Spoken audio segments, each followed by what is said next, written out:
Item ಯಾವುದೇ ಇರಲಿ try ಮಾಡಿ ಆಚಿ ಚಿಕನ್ ಮಸಾಲಾ. ಆಚಿ ಚಿಕನ್ ಮಸಾಲಾ. ಪ್ರೇಮ ಪ್ರಣಯ ನೀನೇ ಜೀವ ನೀನೇ ಸರ್ವಸ್ವ ಅಂತ ಹೇಳಿ ನಂಬಿಸಿದ ಸೀನಿಯರ್ ಡಾಕ್ಟರ್ ಜೂನಿಯರ್ ಡಾಕ್ಟರ್ಗೆ ಮಾಡಿದಂತಹ ಮೋಸ ನೋಡಿದ್ರೆ ಎಂಥವರ ಕರುಳು ಕೂಡ ಚುರ್ರನ್ನತ್ತೆ.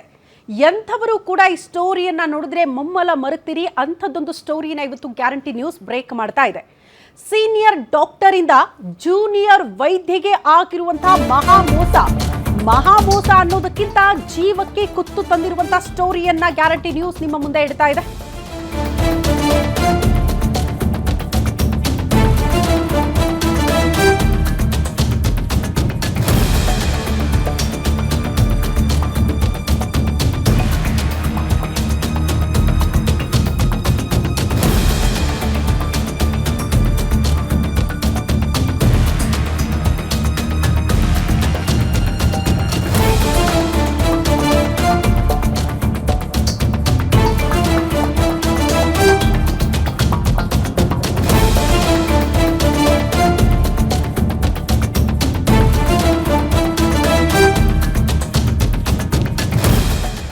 ಮೈಸೂರಿನಲ್ಲೊಂದು ಲೇಡಿ ಡಾಕ್ಟರ್ನ ಕರುಣಾಜನಕ ಕಥೆಯನ್ನ ಇವತ್ತು ಗ್ಯಾರಂಟಿ ನ್ಯೂಸ್ ನಿಮ್ಮ ಮುಂದೆ ಇಡ್ತಾ ಇದೆ.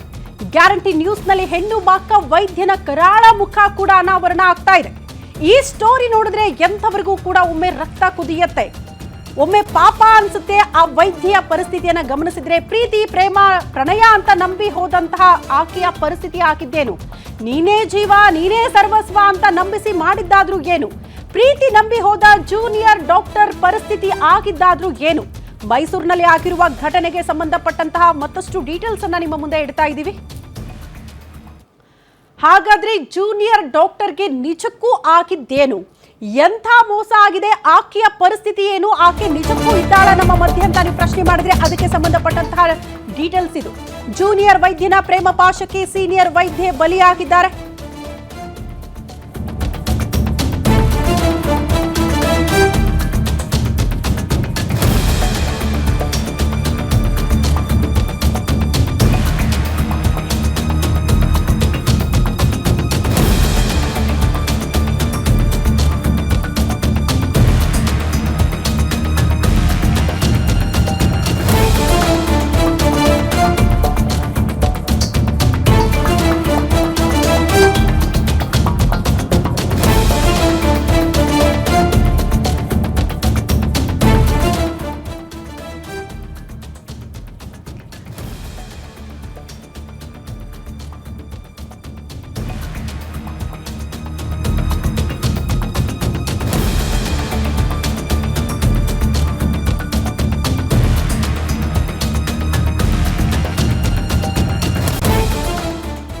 ಜೂನಿಯರ್ ವೈದ್ಯನ ಪ್ರೇಮ ಪಾಶಕ್ಕೆ ಸೀನಿಯರ್ ವೈದ್ಯೆ ಬಲಿ. ಕಾಮುಕ ವೈದ್ಯನ ಕಪಿ ಮುಷ್ಟಿಗೆ ಸಿಲುಕಿ ಜೀವವನ್ನ ಬಿಟ್ಟಿದ್ದಾರೆ ವೈದ್ಯೆ.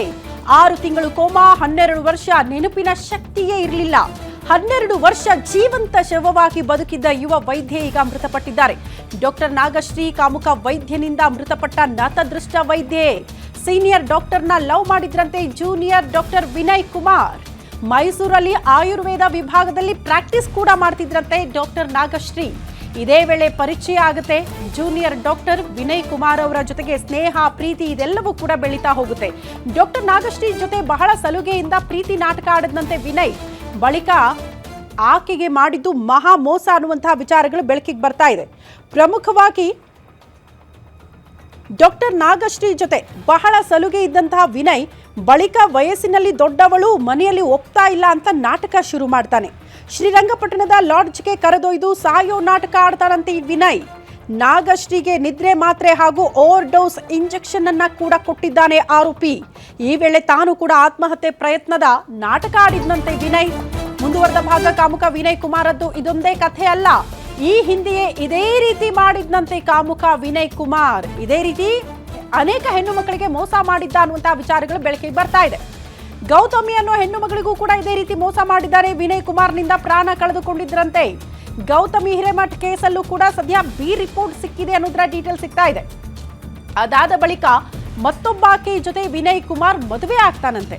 ವಿನಯ್ ಕುಮಾರ್ ಕಿರುಕುಳ ತಾಳಲಾರದೆ ಯುವತಿ ಕೂಡ ಬಿಟ್ಟು ಹೋಗಿರ್ತಾರೆ. ಯಾರು ಮದುವೆ ಆಗಿರ್ತಾರಲ್ಲ ಆ ಹುಡುಗಿ ಕೂಡ ಬಿಟ್ಟು ಹೋಗ್ತಾರಂತೆ. ಕಾಮುಕ ವಿನಯ್ ಕುಮಾರದ್ದು ಇದೊಂದೇ ಕಥೆಯಲ್ಲ, ಅನೇಕ ಹೆಣ್ಣು ಮಕ್ಕಳ ಬಾಳಲ್ಲಿ ಈತ ಈ ಹಿಂದೆ ಕೂಡ ಆಟ ಆಡಿದ್ದ ಅನ್ನುವಂತಹ ವಿಚಾರಗಳು ಈತನ ಹಿನ್ನೆಲೆಯನ್ನ ಕೆದಕಿದಂತಹ ಪೊಲೀಸರಿಗೆ ಸಿಗ್ತಾ ಹೋಗುತ್ತೆ. ಚಾರ್ಟೆಡ್ ಅಕೌಂಟೆಂಟ್ ಗೌತಮಿಗೂ ಕೂಡ ಇದೇ ರೀತಿ ಮೋಸ ಮಾಡಿದಂತೆ ವಿನಯ್ ಕುಮಾರ್. ಅದಾದ ಬಳಿಕ ಮತ್ತೊಂದು ಮದುವೆ ಕೂಡ ಆಗಿರ್ತಾನೆ. ಆಕೆ ಕೂಡ ಟಾರ್ಚರ್ ತಾಳಲಾರದೆ ಬಿಟ್ಟು ಹೋಗಿರ್ತಾಳೆ ಎನ್ನುವಂತಹ ವಿಚಾರಗಳು ಸದ್ಯ ಬೆಳಕಿಗೆ ಬರ್ತಾ ಇದೆ. ಮೈಸೂರಲ್ಲಾಗಿರುವಂತಹ ಕರುಣಾಜನಕ ಕಥೆ. ಒಬ್ಬ ಸೀನಿಯರ್ ವೈದ್ಯೆ ಜೂನಿಯರ್ ವೈದ್ಯನ ಪ್ರೇಮ ಪಾಶಕ್ಕೆ ಬಿದ್ದು ಈಗ ಪ್ರಾಣ ಬಿಟ್ಟಿರುವಂತಹ ವಿಚಾರವನ್ನ ಗಮನಿಸ್ತಾ ಇದ್ದೀರಿ. ಸಾಂಸ್ಕೃತಿಕ ನಗರಿ ಮೈಸೂರಿನಲ್ಲಿ ವೈದ್ಯನೊಬ್ಬನ ಕರಾಳ ಮುಖವೊಂದು ಬೆಳಕಿಗೆ ಬಂದಿದೆ.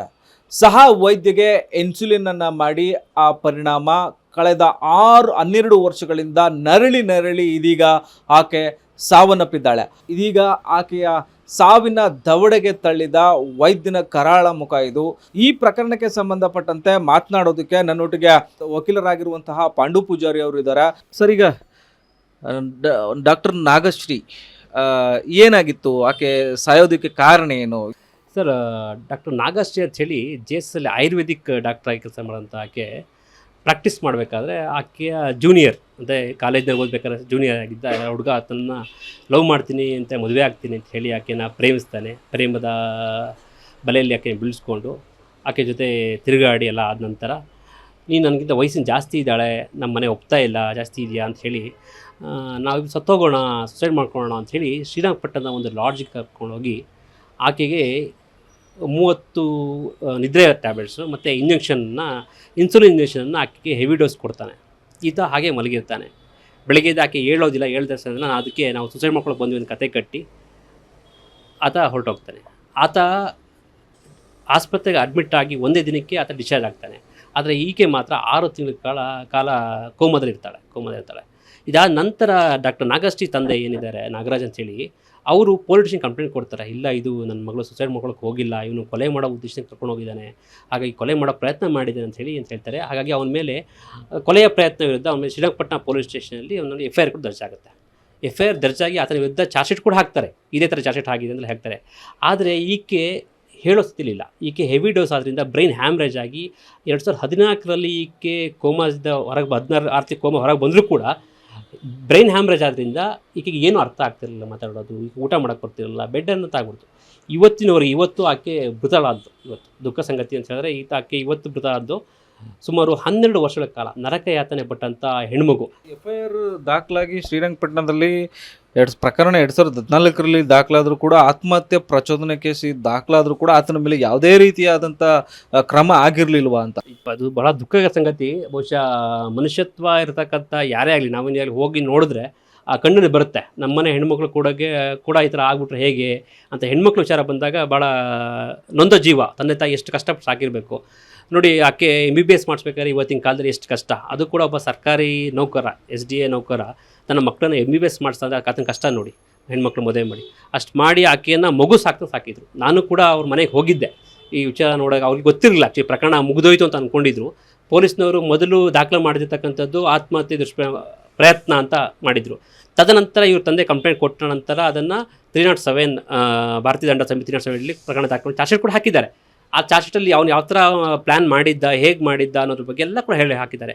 ಆದರೆ ಕೇವಲ ಒಂದು ಸಣ್ಣ ಕಾರಣ ಏನಂತ ಹೇಳಿದ್ರೆ, ವಿಕ್ಟಿಮ್ ಏನಿದ್ದಾರೆ ಆ ವಿಕ್ಟಿಮ್ ಸ್ಟೇಟ್ಮೆಂಟ್ ತಗೊಳ್ದಾನೆ 307 ಹಾಕಿದ್ರೆ ಅನ್ನೋ ಒಂದೇ ಒಂದು ಕಾರಣಕ್ಕೆ ನ್ಯಾಯಾಲಯ ಉಚ್ಚ ನ್ಯಾಯಾಲಯ ಸ್ಟೇ ಕೊಟ್ಟಿತ್ತು. ಪ್ರಕರಣ ಇವತ್ತು ಕೂಡ ಇದೆ, ಆರ್ಡರ್ ಪೋಸ್ಟ್ ಆಗಿದೆ. ಇನ್ನೂ ಅಂತಿಮ ತೀರ್ಪೇನು ಬಂದಿಲ್ಲ ಅದ್ರ ಬಗ್ಗೆ. ಈ ಪ್ರಕರಣ ನನ್ನ ಹತ್ರ ಬಂದಾಗ ನಾನು ಮನೆಗೆ ಹೋದಾಗ ಆ ತಂದೆಗೆ ಏನಾಗಿತ್ತು, ತಂದೆ ಯಾವ ನೋಟಿಸ್ ಕೂಡ ಬಂದಿಲ್ಲ. ಹೈಕೋರ್ಟ್ ಕೂಡಿಂದ ನೋಟಿಸ್ ಬಂದಿಲ್ಲ. ಯಾವ ನೋಟಿಸ್ ಬರ್ದಿರ್ತಾರೆ ಯಾಕೆ ಅವ್ರಿಗೆ ಏನು ಮಾಡಿದ್ದಾರೆ, ಪೊಲೀಸರು ತಪ್ಪು ಸಂದೇಶ ಕೊಟ್ಟಿದ್ದಾರೆ. ನಿಮ್ಮ ಪ್ರಕರಣ ಮುಗಿದೋಗಿದೆ, ಇದಿಲ್ಲ ಆಗಲಿ ಖುಲಾಸೆ ಆಗಿದೆ ಅಂತ ಹೇಳ್ಬಿಟ್ಟಿದ್ದಾರೆ. ಆದರೆ ನಾನು ಅದು ನೋಡಿದ ನಾಗರಾಜರನ್ನ ಭೇಟಿ ಮಾಡಿದಾಗ ಆ ಪ್ರಕರಣ ಹಿನ್ನೆಲೆ ನೋಡಿದಾಗ ಇಲ್ಲ, ಇದು ಸತ್ಯಾಂಶ ಇದೆ, ಅವರು ಸತ್ಯೆಲ್ಲ ಹೇಳಿದ್ರು. ಸೊ ಹಾಗಾಗಿ ನಾನು ಆತ ಹಿನ್ನೆಲೆನ ಕೆಣಕ್ದಾಗ ನನಗೆ ಆತ ಇನ್ಯಾವ ಹೆಣ್ಮಕ್ಳಿಗೆ ಮೋಸ ಮಾಡಿದ ಅನ್ನೋ ವಿಚಾರ ನನ್ನ ಗಮನಕ್ಕೆ ಬಂತು. ಅದೇ ನಮ್ಮ ದುರ್ದೈವ, ನಮ್ಮ ಕಾನೂನಲ್ಲಿರ್ತಕ್ಕಂಥದ್ದು ಪ್ರೇಮ ಫೆಸಿ ಅವನ್ನೆಲ್ಲ ಕಡೆ ಕೂಡ ಬೇಲ್ ತಗೊಂಡಿದ್ದ ಅನಿಸ್ಬಿಟ್ರೆ. ಆತನ ಈ ಪ್ರಕರಣ ನನಗೂ ಕುಡಿಯುವಂಥ ಪ್ರೇರೇಪಣೆ ಮಾಡ್ತಾ ಇದ್ದ, ಮತ್ತು ದುಡ್ಡು ತೊಗೊಂಡು ಬಾ ಅಂತಿದ್ದ. ನಂಗೆ ಸಾಯೋ ಥರ ಆಗಿತ್ತು. ಕೊನೆಗೆ ಪೊಲೀಸ್ ಕಂಪ್ಲೇಂಟ್ ಕೊಡುತ್ತೆ. ಆದರೆ ಹುಣಸೂರು ಪೊಲೀಸ್ ಠಾಣೆ ಗ್ರಾಮಾಂತರ ಪೊಲೀಸ್ ಸ್ಟೇಷನಲ್ಲಿ ಆಕೆ ಕೊಟ್ಟ ಕಂಪ್ಲೇಂಟನ್ನು B ರಿಪೋರ್ಟನ್ನು ಹಾಕ್ತಾರೆ. ಇದು ವಕೀಲರಾದಂತಹ ಪಾಂಡು ಪೂಜಾರಿ ಅವರ ಮಾತು. ಕ್ಯಾಮ್ರಾಮನ್ ಧನು ಜೊತೆ ಸುರೇಶ್ B, ಗ್ಯಾರಂಟಿ ನ್ಯೂಸ್, ಸಾಂಸ್ಕೃತಿಕ ನಗರಿ.